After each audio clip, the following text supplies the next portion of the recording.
Distinguished guests, ladies and gentlemen, thank you for joining us at this global launch of Nigeria's Energy Transition Plan.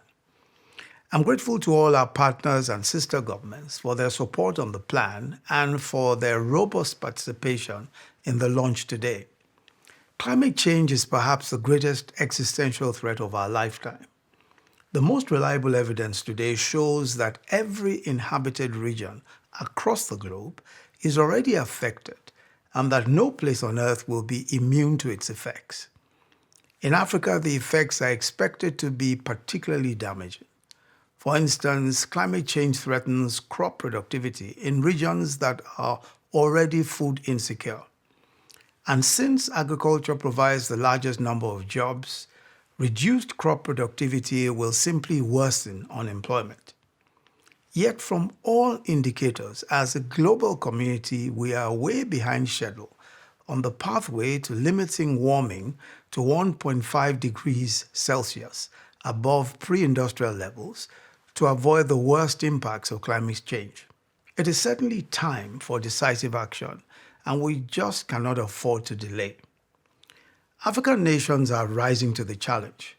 All African countries have signed the Paris Agreements, and some countries, South Africa, Sudan, Angola, and Nigeria, have also announced net zero targets.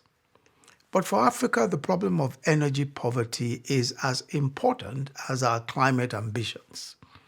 Energy use is crucial for almost every conceivable aspect of development: wealth, health, nutrition, water, infrastructure, education, and life expectancy are significantly related to the consumption of energy per capita. Africa, with about 17% of the world's population, only generates 4% of the world's electricity. The current lack of power hurts livelihoods and destroys the dreams of hundreds of millions of young people. And although Africa's current unmet energy needs are huge, future demand will even be greater due to expanding populations, urbanization, and movement into the middle class. It is clear that the continent must address its energy constraints and would require external support and policy flexibility to deliver this. Unfortunately, in the wider responses to the climate crisis, we're not seeing careful consideration and acknowledgement of Africa's aspirations. For instance, despite the tremendous energy gaps, global policies are increasingly constraining Africa's energy technology choices. There is a clear need for African nations to engage more critically and vocally in conversations on our global climate future. More importantly, we need to take ownership of our transition pathways and design climate-sensitive strategies that address our growth objectives. This is what Nigeria has sought to do with our energy transition plan. The plan was designed to tackle the dual crises of energy poverty and climate change and deliver SDG 7 by 2030 and net zero by 2060. While centering the provision of energy for development, industrialization, and economic growth.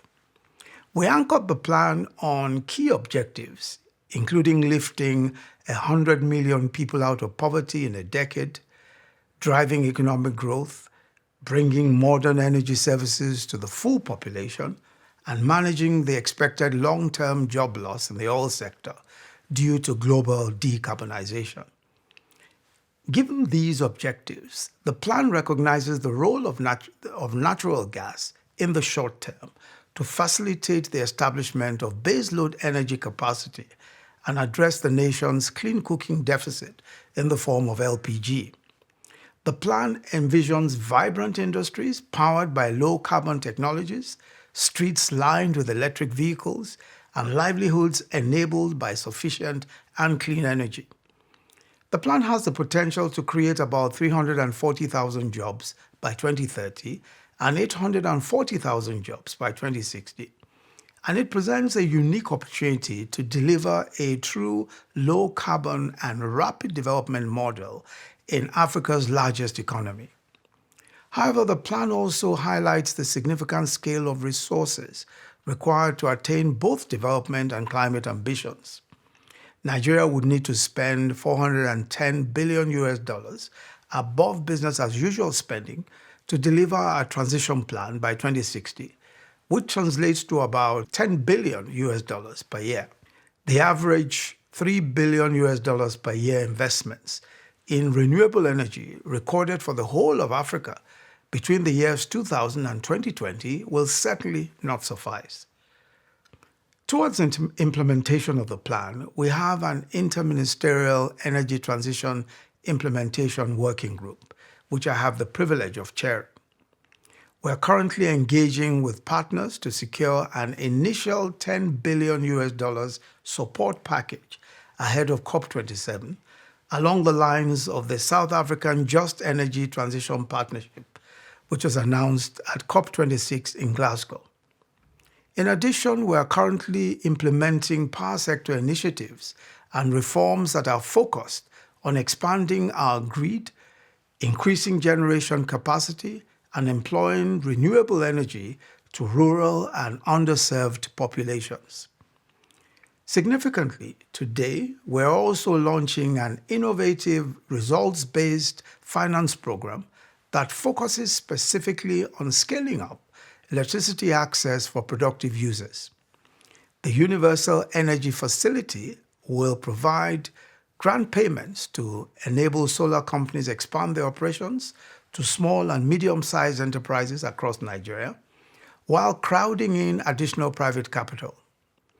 Projects that are sponsored by the Universal Energy Facility will help grow businesses and create jobs, making them key contributors to our energy transition plan. And I'd like to encourage solar companies in attendance today to engage with this innovative financing opportunity, which is being managed by the Sustainable Energy for All, C4All. We developed our energy transition plan to engage with the rest of the world in a serious, thorough, and data-backed manner.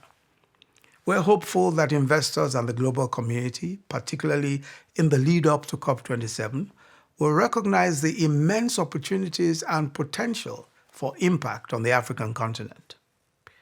Working together, we can make this moment count for Nigeria, for Africa, and the rest of the world. Thank you very much for your attention.